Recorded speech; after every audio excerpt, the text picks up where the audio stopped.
하나님의 평강과 축복이 오늘도 우리 사랑하는 성도 여러분과 함께 하시기를 주님의 이름으로 축원합니다. 오늘 히브리서 1장 1절부터 14절까지 말씀으로 내게 아들이 되리라, 내게 아들이 되리라, 이런 제목으로 말씀의 은혜를 나누고자 합니다. 하나님은 우리에게 말씀하시기를 원합니다. 저와 여러분이 하나님과 대화하려는 것보다 하나님이 우리를 향하여 말씀하고 싶은 것이 훨씬 크다는 사실을 우리는 알아야 합니다. 그런데 오늘 우리는 이 사실을 잊어버리고 살아갔죠. 그래서 하나님을 오해합니다. 그러니 하나님은 침묵하시는 분이다, 내가 아무리 불러도 대답하지 않는 분이다, 이렇게 생각하죠. 하나님은 높고 높은 보좌에만 계신다고 생각합니다. 또 그렇게 하기를 원하기도 합니다. 왜냐하면 내 삶에 간섭하지 않았으면 좋겠다, 내 인생은 내 마음대로 살 테니까 하나님은 그냥 높고 높은 보좌에서 가만히 계시면 좋겠다, 이런 마음을 갖기도 합니다. 하지만 우리가 영적으로 깨어있기만 한다면 우리는 우리 주변에 있는 자연 만물과 누군가를 통해서 하나님의 음성을 듣게 된다는 거예요. 그러니까 여러분들이 하나님과 대화한다는 것이 재진아, 나 하나님이야, 내 소리 들리니, 이렇게 꼭 말씀하시는 건 아니라는 거죠. 물론 그런 분명한 또렷한 음성을 통해서도 말씀하실 때도 있지만 성경 말씀을 통해서 또 주변에 있는 누군가를 통해서 나에게 말씀하시고자 하는 하나님의 음성을 들려주신다는 거죠. 문제는 우리가 하나님의 음성을 들으려고 하지 않는다는 거죠. 아니, 하나님의 음성을 철저하게 무시합니다. 저는 저와 여러분이 하나님의 음성을 들으면서 살게 되기를 주님의 이름으로 축원합니다. 첫 번째로 보시면 하나님은 선지자들을 통하여 여러 부분과 여러 모양으로 우리에게 말씀하십니다. 우리는 1절에서 하나님이 우리에게 말씀하기를 원하신다는 사실을 알 수 있습니다. 그런데 하나님이 말씀하시는 방법이 획일적이지 않다는 것을 알게 됩니다. 하나님은 절대 그냥 무슨 찐빵 찍어내듯이 그렇게 하지 않는다는 거죠. 1절 말씀 같이 볼까요? 옛적에 선지자들을 통하여 여러 부분과 여러 모양으로 우리 조상들에게 말씀하신 하나님이, 아멘. 하나님은 옛적의 선지자들 통하여 우리 조상들에게 말씀하셨다는 거예요.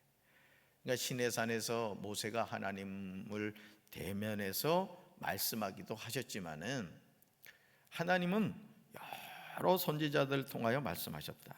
또 여러 번에 걸쳐서 여러 가지 방법으로 말씀하셨음을 우리는 주목해야 됩니다. 그래서 우리가 신앙생활하면서 조심해야 될 것이 아주 무슨 틀에 짜놓은 것처럼 하나님의 일하심을 자꾸 그렇게 몰아가려고 한다는 거죠. 하나님은 제한받지 않으시는 분이에요. 아멘. 그러니까 내가 기대하는 방법으로 하나님이 응답하셔야 된다, 세상에 그런 게 어디 있어요. 하나님은 하나님 뜻대로 하시는 거지. 아멘. 자, 근데 2절을 보시면 이 마지막 날에는 아들을 통하여 우리에게 말씀하셨다는 거예요. 이 마지막 날에는 같이 읽습니다. 이 모든 날 마지막에는 아들을 통하여 우리에게 말씀하셨으니 이 아들을 만유의 상속자로 세우시고 또 그로 말미암아 모든 세계를 지으셨느니라. 아멘. 여러분, 예수님이 누구시죠? 말씀이 육신이 되어 이 땅에 오신 분이라는 거예요. 그러니까 여러분, 처음에는 하나님이 대면해서 이렇게 아브라함하고도 직접 대면해서 말씀하시고 이삭과도 그렇고 야곱과도 그렇고 이렇게 대면해서 말씀하셨다는 거죠. 자, 그런데 그렇게 하시다가 하나님이 안 되겠어요. 에이, 안 되겠다, 내가 직접 내려가야 되겠다. 자, 그분이 누구예요? 말씀이 육신이 되어 이 땅에 오신 누구? 예수 그리스도라는 거죠. 그러니까 예수님이 이 땅에 오셔서 하신 일이 뭐죠? 구약 성경을 풀어 설명해 주신 거예요. 구약에서 아버지 하나님이 이렇게 말씀하셨는데 내가 다시 너에게 이르노니 하면서 그 말씀을 다 풀어서 설명해 주셨어요. 그래서 그 말씀을 딱 한 구절로 요약하면 뭐예요? 우리 교회 금년도 표란 말이에요. 하나님을 사랑하고 이웃을 사랑하라. 그러면 살라는 거죠. 그러니까 여러분, 말씀이 육신이 되어 이 땅에 오신 분이 누구다? 예수입니다. 그래서 여러분, 성경 가운데 특별히 우리가 집중해서 읽어야 될 것이 마태, 마가, 누가, 요한복음이에요.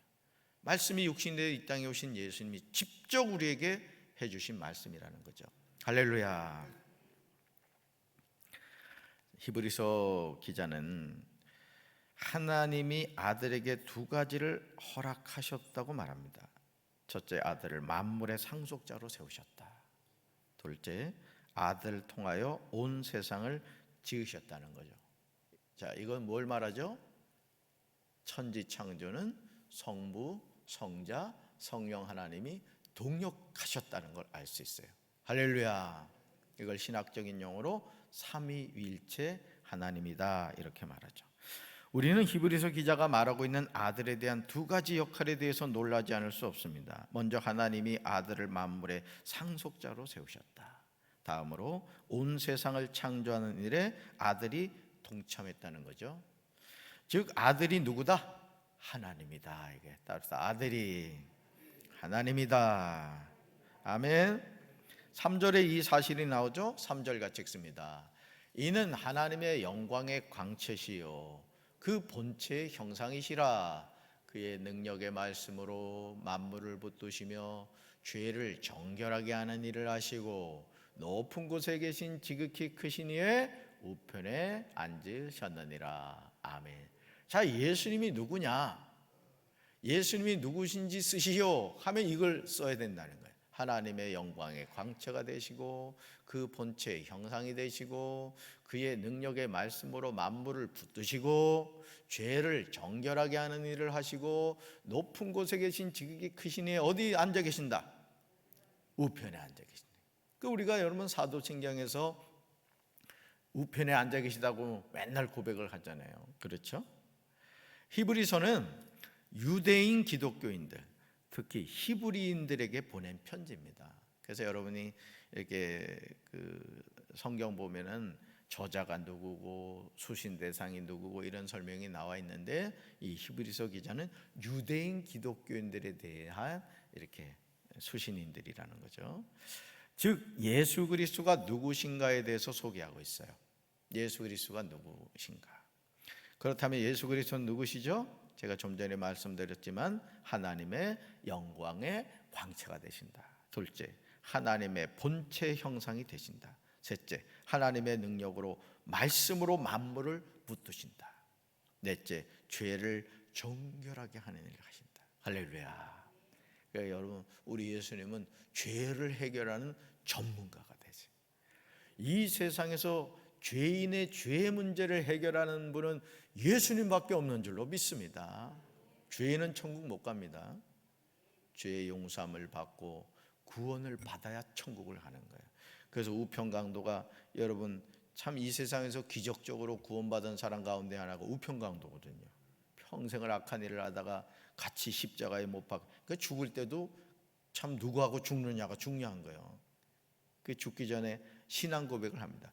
여러분 그 우편강도를 보면요, 그냥 낙원에 간 게 아니에요. 예수님을 그리스도라고 고백하는 그 놀라운 내용이 나옵니다. 그때 뭐라 그래요? 오늘 내가 나와 함께 낙원에 있으리라. 할렐루야.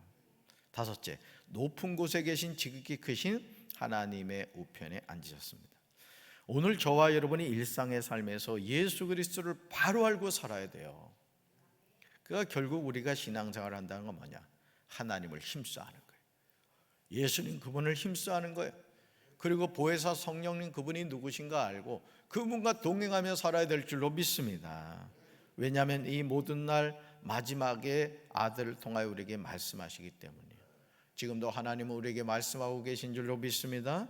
자, 두 번째 보면요, 예수 그리스도는 천사보다 훨씬 뛰어나시고 아름다운 이름을 얻으셨습니다. 히브리서 기자는 히브리인들에게 예수 그리스도가 누구신가에 대해서 소개하면서 4절에서 천사보다 훨씬 더 뛰어남을 강조합니다. 우리 4절 같이 읽습니다.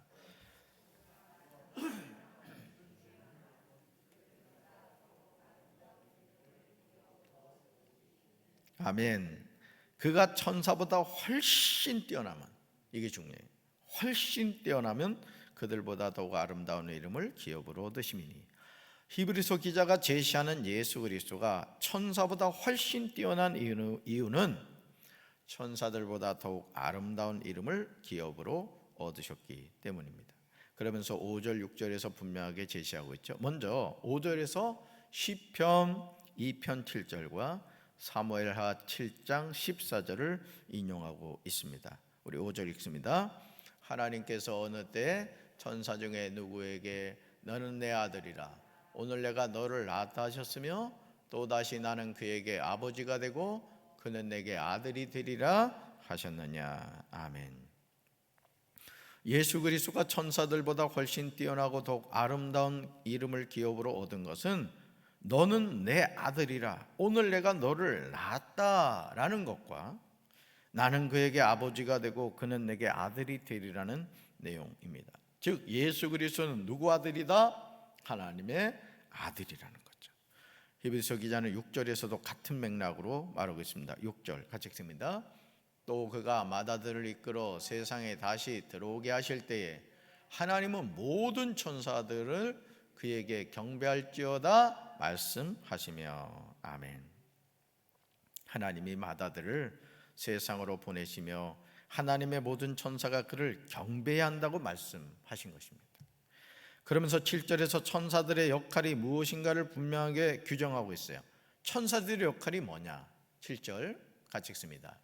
또 천사들에 관하여는 그는 그의 천사들을 바람으로 그의 사역자들을 불꽃으로 삼으시느니라 하셨으되. 아멘.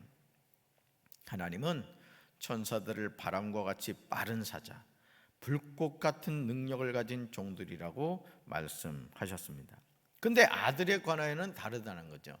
지금 이 히브리서 기자가 예수님과 천사가 다른 점이 무엇인가를 계속해서 설명하고 있어요. 이걸 여러분이 잘 깨달으셔야 됩니다. 8절과 9절에 그 내용이 나오죠. 8절과 9절 같이 읽습니다. 아들에 관하여는 하나님이여 주의 보좌는 영영하며 주의 나라의 균은 공평한 균이다. 주께서 의를 사랑하시고 불법을 미워하셨으니 그러므로 하나님 곧 주의 하나님이 즐거움의 기름을 주께 부어 주를 동료들보다 뛰어나게 하셨도다 하였고. 아멘. 아버지 하나님은 아들에게 즐거움의 기름을 부어주셔서 아들을 다른 동료들보다 뛰어나게 하셨음을 보게 됩니다. 모든 이름 위에 뛰어난 이름 예수는 주 예수는 주, 우리 찬양 부르잖아요, 그죠? 그러니까 모든 이름 위에 뛰어난 이름이 누구다? 예수 그리스도시다, 그렇죠? 당연하죠. 그분이 하나님이신데 이 세상에서 하나님보다 높은 존재가 어디 있겠어요? 그러니까 그걸 말씀하는 거예요. 왜냐하면 예수 그리스도는 아버지 하나님의 맏아들이시기 때문이다라는 거죠. 자, 세 번째 볼까요? 모든 천사들은 섬기는 영으로 구원받은 상속자들을 섬기라고 보내셨습니다. 히브리서 기자는 예수 그리스도와 천사들과는 비교할 수 없는 차이점이 있음을 분명히 언급합니다. 그 차이가 뭘까? 10절, 11절, 12절에 나옵니다. 우리는 이 말씀을 통해서 예수 그리스도가 어떤 분이신지 분명하게 정립해야 됩니다. 우리는 예수 그리스도가 누구신지 바로 알아야 돼요. 서두에도 말씀드렸지만, 자 10절부터 12절 같이 읽습니다. 또 주여 태초에 주께서 땅의 기초를 두셨으며 하늘도 주의 손으로 지으신 바라. 그것들은 멸망할 것이나 오직 주는 영존할 것이요 그것들은 다 옷과 같이 낡아지리니 의복처럼 갈아입을 것이요 그것들은 옷과 같이 변할 것이나 주는 여전하여 연대가 다함이 없으리라 하였으나. 아멘. 예수 그리스도가 어떤 분이신지 내용이 조금 길지만 우리는 알아야 됩니다. 첫째, 태초에 주께서 땅에 기초를 두셨다. 자, 계속 반복해서 나오죠. 아, 예수님은 창조주시구나.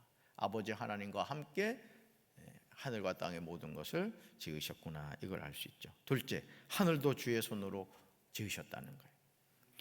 그러나 땅과 하늘들은 멸망할 것이나 오직 주는 영존하시다. 그러니까 여러분, 예수님이 사망 권세를 깨뜨리시고 다시 살아나셨어요. 왜냐하면 생명의 주관자가 되시기 때문에 그렇죠. 그러니까 오늘 우리가 이 세상을 살면서 이걸 분명히 알아야 됩니다. 히브리서 기자는 이 사실을 말합니다. 땅과 하늘은 옷과 같이 변한다. 그러니까 이 세상에 있는 것이 절대적일 것 같죠? 그렇지 않다는 거예요. 다 사라진다라는 것이죠. 그러나 예수 그리스도는 여전하여 연대가 다함이 없다는 거죠. 히브리서 기자는 이렇게 말하면서 13절에서 천사와 예수 그리스도의 가장 큰 차이점이 무엇인가에 대해서 대답하고 있습니다. 13절 같이 읽습니다. 어느 때 천사 중 누구에게 내가 내 원수로 내 발등상이 되게 하기까지 너는 내 우편에 앉아 있으라 하셨느냐. 아멘. 하나님이 우편에 앉아 있으라고 말씀하신 분은 누구라고요? 오직 예수 그리스도밖에 없다는 거예요. 아들밖에 없다는 거죠. 천사 중 누구에게도 말씀하지 않으셨다는 거예요. 히브리서 기자는 3절에서 이 사실을 분명하게 기록하고 있습니다. 우리 3절 읽었죠? 높은 곳에 계신 지극히 크신 이의 우편에 앉으셨느니라. 지극히 크신 이가 누구겠어요? 높은 곳에 계신 지극히 크신 이 하나님이시죠. 성부 하나님이에요. 근데 그 우편에 누구를 앉게 하셨다? 예수 그리스도를 앉게 하셨다라는 거죠. 그렇다면 중요한 질문이에요. 모든 천사들이 하는 일이 무엇일까? 여러분, 우리가 지금 우리 육신의 눈으로 보이지 않습니다만 하나님의 자녀들에게는 돕는 천사가 있습니다. 아멘. 이게 무슨 동화 속의 얘기가 아니라 성경 말씀을 근거로 해서 말씀을 드리는 거예요. 자, 보실까요? 14절에 내용이 나와요. 14절 같이 읽습니다. 모든 천사들은 섬기는 영으로서 구원받을 상속자들을 위하여 섬기라고 보내심이 아니냐. 아멘. 그렇습니다. 모든 천사들은 하나님을 섬기는 영이라는 거예요. 하나님을 섬기는 영이다. 또요, 구원받을 사람들을 돕기 위해 보내진 자들이라는 거예요. 그러니까 여러분, 내가 세상 끝날까지 너희와 항상 함께 있으리라 주님 말씀하셨죠. 자, 지금도 주님은 우리와 함께 하신 줄로 믿습니다. 그리고 돕는 천사들을 우리에게 보내주셔서 우리를 인도해 주신다는 거예요. 할렐루야. 하지만 히브리서를 기록할 당시의 유대인들은 천사를 숭배합니다. 그러니까 이게 참 모순적인 거예요. 그러니까 여러분, 사람들이 우상을 섬기는 이유 중에 하나도 뭐냐면은, 이유는 한 가지입니다. 뭔가 있다는 게 느껴지는 거예요. 뭔가 있긴 있다. 근데 그 있다는 것을 외적으로 표현하는 것이 뭐예요? 우상인 겁니다. 우상. 근데 하나님 우리에게 뭐라고 그랬어요? 어떤 형상도 만들지 말라고 했어요. 사람의 심리는 뭔가를 만들면은 그걸 자꾸 우상시하거든요. 그래서 제가 늘 말씀드립니다만은 십자가는 구원의 증표고 예수님의 사랑을 나타내는 건데, 예를 들어 그렇습니다. 여러분이 목걸이로 십자가를 걸 수 있어요. 참 성경적이에요. 십자가 지고 가라고 하니까 목걸이 걸고 십자가 지고 가려고 그런 거죠. 근데 어떤 분들은 이거를 무슨 영화에 보면 왜 드라큘라 딱 나타나니까 십자가 딱 갖다 대잖아요. 그죠? 그러니까 초기 드라큘라는 막 두려워 떱니다. 그죠? 근데 다음에 나타난 드라큘라는 어떻게 해요? 십자가를 딱 잡아 꺾어버리죠. 상당히 성경적인 거예요. 십자가 자체가 능력이 아닙니다. 십자가는 우리에게 주님의 사랑을 나타내는 심볼인 거예요. 상징인 거예요. 그걸 우상시하지 말라는 거죠. 그러니까 하나님은 우리의 어떤 뭔가 형상을 통해 우리에게 보여지는 걸 원하는 게 아니라 우리 마음 중심에서 항상 우리의 경배 대상이 되기를 원하고 우리가 섬기는 대상이 되기를 원한다는 거예요. 할렐루야. 그래서 여러분들이 그런 실수하시면 안 됩니다.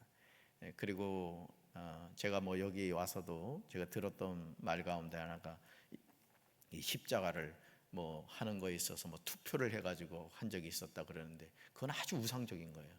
제가 늘 말씀드리지만 이 십자가는 없어도 상관이 없는 겁니다. 아멘. 그러니까 예수님 그분을 우리가 바로 바라봐야지 교회에 있는 모든 것은 없앨 수도 있는 겁니다. 그걸 가지고 무슨 아주 큰일 날 것처럼 우상시해 가지고 하나님을 노여워하게 하는 일이 없도록 정말 우리의 믿음의 주님은 예수밖에 없다는 거 여러분 바로 깨닫고 살게 되길 주님의 이름으로 축원합니다. 자, 근데 문제는 뭐예요? 사람들, 구원받은 사람들을 돕기에 보내진 자들이 천사였고 하나님을 섬기는 영인데 히브리인들이 그 천사를 막 숭배를 하는 거예요. 그리고요, 심지어는 예수 그리스도보다 천사를 더 크게 생각했던 것입니다. 하지만 예수 그리스도와 천사는 본질적으로 다르죠. 모든 천사는 뭐라고요? 섬기는 영이라는 거예요. 그리고 성부, 성자, 성령 하나님은 창조주이시지만 천사는 피조물입니다. 삼위일체 하나님을 제외하고 이 땅의 모든 것은 피조물인 거예요. 그러니까 여러분들이 그걸 놓치지 마셔야 된다는 거죠. 신앙생활하면서 목사님 저는 이제까지 기적을 체험한 적이 없어요. 감사한 겁니다. 기적을 체험하지 않았음에도 불구하고 하나님이 믿어지고 하나님 그분을 향할 믿음이 있다. 여러분 그건 감사한 겁니다. 죽을 병에서 걸려서 낫는 게 여러분 좋겠어요? 아니면 그냥 건강하게 사는 게 좋겠어요? 그럼요, 당연하죠. 그러니까 우리가 잘못된 어떤 신앙관을 갖게 되면은 자꾸 이상한 쪽으로 빠지게 되는 것을 보게 되죠. 그러므로 이제 우리는 이 마지막 날에는 아들이신 예수 그리스도를 통하여 우리에게 말씀하시는 아버지 하나님의 뜻을 알고 순종해야 됩니다. 그래서 예수님이 그랬잖아요. 어제 제가 주일 설교에도 말씀드렸지만은 너희가 영생을 얻는 줄 알고 성경을 상고하는데 이 성경이 나에 대해서 기록하고 있다라고 주님 분명히 말씀하셨다고요. 그러니까 여러분 우리가 하나님을 알기 원하면은 어떻게 돼요? 성경을 읽어야 됩니다, 여러분. 그리고 그 말씀을 붙잡고 기도를 해야 되는 거예요. 그러니까 여러분들이 신앙이 없는 사람들도요 기도를 멋지게 할 수 있습니다. 그런데 문제는 뭐예요? 그 기도에 생명이 없다는 거죠. 여러분 이 지금 제단에 있는 것은 생화입니다. 생화. 근데 여러분도 아시지만 이 조화가 웬 조화요 이런 말도 있습니다만은 생화보다 더 아름답게 보이는 것들도 있거든요. 근데 생명은 없거든요. 저는 우리 사랑하는 성도 여러분들이 기도를 할 때도 멋들어지게 기도하려고 하지 말고 하나님의 말씀을 깊이 묵상하면요 그 말씀을 통해 기도가 나옵니다. 이런 은혜가 여러분에게 있게 되길 주님의 이름으로 축원합니다. 지금도 아버지 하나님은 여러 부분과 여러 모양으로 우리에게 말씀하고 계시다는 거예요. 여러분 지금 아시죠? 이 공간 안에 라디오 주파수가 엄청나게 많이 돌아다니고 있습니다. 우리 눈에 보여 안 보여? 안 보여. 그런데 여러분이 라디오를 갖다가 채널을 맞추면 라디오가 들립니다.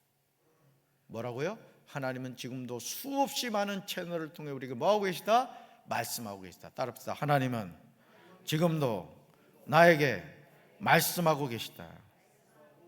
아멘. 채널을 맞추셔야 돼요. 어제 유 목사님 말씀하셨죠? 하나님이 내 뜻을 이루어주는 게 아니라 내가 하나님의 뜻을 맞춰야죠. 이게 바른 신앙입니다. 그러므로 이제 우리는 하나님의 음성을 사모하고 매일 매순간 귀 기울이고 하나님의 음성 듣기를 힘써야 될 줄로 믿습니다. 오늘도 하나님 그분의 음성을 듣고 하나님과 동행하며 여러분 인생의 가장 축복된 하루가 되기를 주님의 이름으로 축원합니다. 가슴에 손 얹겠습니다. 하나님 아버지, 하나님은 여러 가지 모양으로 우리에게 말씀하고 계시다고 히브리서 기자는 말하고 있습니다. 우리가 오늘도 그 하나님의 음성을 들으며 하나님의 뜻에 아버지 하나님 우리가 순종하며 살아갈 수 있도록 인도하여 주시옵소서. 우리 사랑하는 성도들 하나님을 더 깊이 알아가게 도와주시고 말씀이 육신이 되어 오신 그 예수님을 더 깊이 알아 날마다 하나님의 말씀에 순종하며 살아갈 수 있도록 주여 도와주시옵소서. 오늘도 믿음 안에서 승리케 하여 주심을 믿사옵고 예수님의 이름으로 간절히 기도합니다. 아멘.